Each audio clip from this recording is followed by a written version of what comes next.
আপোনালোকক সকলোকে পুনৰবাৰ স্বাগতম জনাইছোঁ আৰু বৰ্তমান মই অফিচতে আছোঁ তাৰ পাছত যাম ঘৰলৈ আৰু আজি আমাৰ ঘৰলৈ আহিব আমাৰ নেইবাৰ হয় আৰু আমাৰ ভণ্টি মাইনা তাইক আজি আমি ডিনাৰৰ কাৰণে মাতিছোঁ আৰু চাওঁহিচোন কিবা কিবি বনাম তাইৰ কাৰণ মোৰ হাতৰ খাই ভাল পায় সেয়েহে কিবা কিবি তাই ভাল পায় বনাম আৰু বিশেষ ৰেচিপি নিদিওঁ বাৰু সকলোৱে জানে তেনে সাধাৰণ আৰু বাকী তেনেকুৱাই আৰু বিশেষ একো নাই আৰু অফিচৰ পৰা ঘৰলৈ যাওঁ তাৰপাছত কি হয় বাৰু আপোনালোকক মই দেখুৱাই অফিচৰ পিছত আহিলোঁ চিঙৰা খাবলৈ দাদাৰ দোকানত সদায় আহোঁ আমি নহবা খুব টেষ্টি চিঙৰা গজা পিঁয়াজি আৰু কি পায় দাদা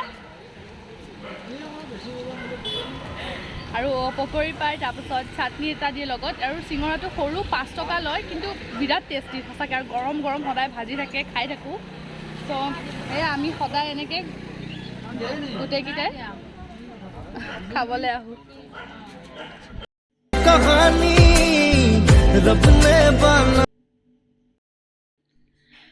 আৰু এয়া মই ঘৰ আহি পালোঁ ফ্ৰেছ হ'লোঁ মাত্ৰ জাষ্ট তো ফ্ৰেছ হৈ মেলি এতিয়া যাওঁ চাহ তাহ খাওঁ আৰু আগলৈ কি কৰোঁ আপোনালোকক দেখুৱাই থাকিম আৰু এতিয়া চাহ খাই লওঁ তাৰপাছত একদম জল্দি বনোৱা ৰেডি কৰিম কাৰণ অলৰেডি বহুত টাইম হৈ গৈছে তাইও আহি পাবহি এতিয়া গতিকে মা আৰু মই একদম লাগি গৈছোঁ বনোৱাত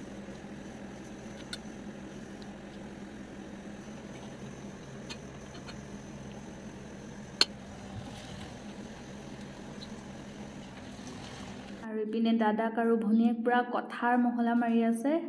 ইপিনে মোৰ গোটেইবোৰ বনোৱা কমপ্লিট হৈ গ'ল আৰু এতিয়া আমি খাম আৰু মই বনাইছিলোঁ pulao chicken dry fry chicken butter মছলা তাৰপিছত পনীৰ পকৰা বেঙেনা চপ বুটৰ দাইল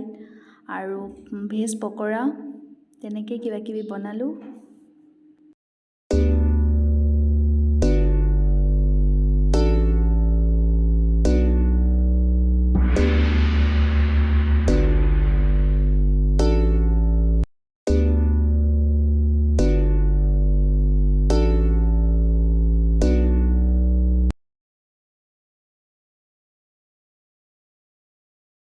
আৰু মায়ে এনেদৰে বাচনবোৰ ধুই পেপাৰৰ ওপৰত শুকুৱাই ৰাখে আৰু খাই বৈ আজৰি হ'লোঁ আৰু আজি মাইনা আহিছিলে আমাৰ ঘৰলৈ তো কিবা কিবি বনালোঁ আৰু আটাইবোৰে মিলিজুলি খালোঁ এসাঁজ তাৰপিছত কি বনালোঁ আপোনালোকক বাৰু গোটেইবোৰ ৰেচিপি মই দিব পৰা নাই এনেই জাষ্ট দেখুৱাইছোঁ কি বনালোঁ তাকে ভাল লাগিল তাই আহিলে কথা চথা পাতিলোঁ খালোঁ ল'লোঁ তো এতিয়া কাম কাজ কৰি আজৰি এতিয়া শুই যাম আৰু কাইলৈ অফিচো আছে তেনেহ'লে আজিলৈ ইমানেই আৰু আগলৈও যি নতুন মই ভিডিঅ' লৈ আহোঁ আপোনালোকৰ মাজলৈ চাব বুলি আশা ৰাখিলোঁ গুড নাইট